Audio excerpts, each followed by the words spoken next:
We had a mom and then some kids come in, and it was late fall. So it was that time in the fall when you can feel winter coming, and we all know what those days are like. And they came in actually for coats and mittens because they knew it was getting cold.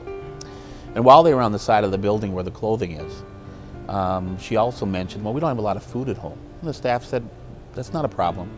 We can give you some food to get you through for the weekend and then come back next week and we'll give you a bigger supply. And so they did. And when they gave her the food, she opened up one of the bags and she took out some hot dog buns and broke them up and gave them to the kids. And the kids ate them like candy. They were so hungry. And when I tell that story, I think of my grandkids. I think of the kids that are getting out of that car to go to school in the morning. And it makes me mad. It makes me mad because we have so much in this country. We have so much food, we have so much wealth, we have so much capacity. And yet, in our communities, there's kids that are hot dog buns a treat. It's not right. It's not right. In central Minnesota, there's a lot of people that are really lacking those basic needs. There's more people experiencing homelessness, experiencing hunger, and just not having those basic common needs met on a daily basis. There also tends to be a correlation between poverty and crime. So in essence, when people's basic needs are not met, it really impacts all of us in a community as a whole.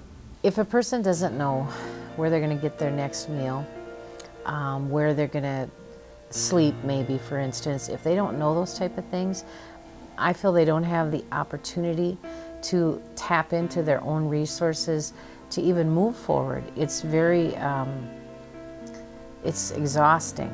It's completely exhausting. We have homeless people. We have homeless families. We have homeless seniors. We have homeless parents with kids.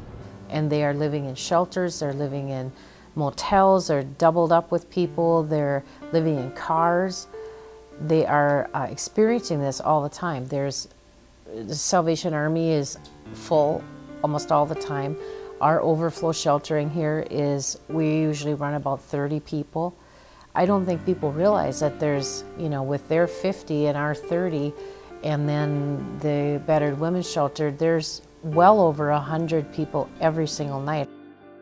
When children don't have that security of where they're going to live or what's going to go on or if they have enough food, I think it affects their ability to learn. It's a profound impact on kids, not just the physical, but think of the emotional and think of kids' belief in their future. Kids sense that my community cares for me. Kids sense that I'm going to be able to be something someday. All of those are all messages that get given because kids' basic needs aren't being met and taken care of. You would not think that in this farming community, so to speak, of central Minnesota, that there would be hunger, but there is. There are people, the food shelves are being inundated daily with people. There's just increased amount of people that do not have money because of either lack of employment or not enough employment. If we go back 3 years, we were serving about 1,550 households a month. That's how we count them. About 1,550 households a month. Just last month, we served 2,080 households. So that's what, a 30% increase from 09 to 12. There are a lot of resources available in central Minnesota that are for people that are hungry or in need of clothing or in need of shelter. United Way is a connector.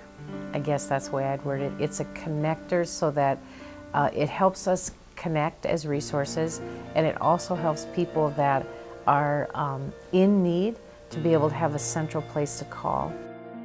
No one organization can do it all, but the United Way starts to be able to look at the bigger picture and kind of put all the pieces together and kind of make it all coordinate and happen better for the community. And so supporting the United Way is a way to make an impact all across your community.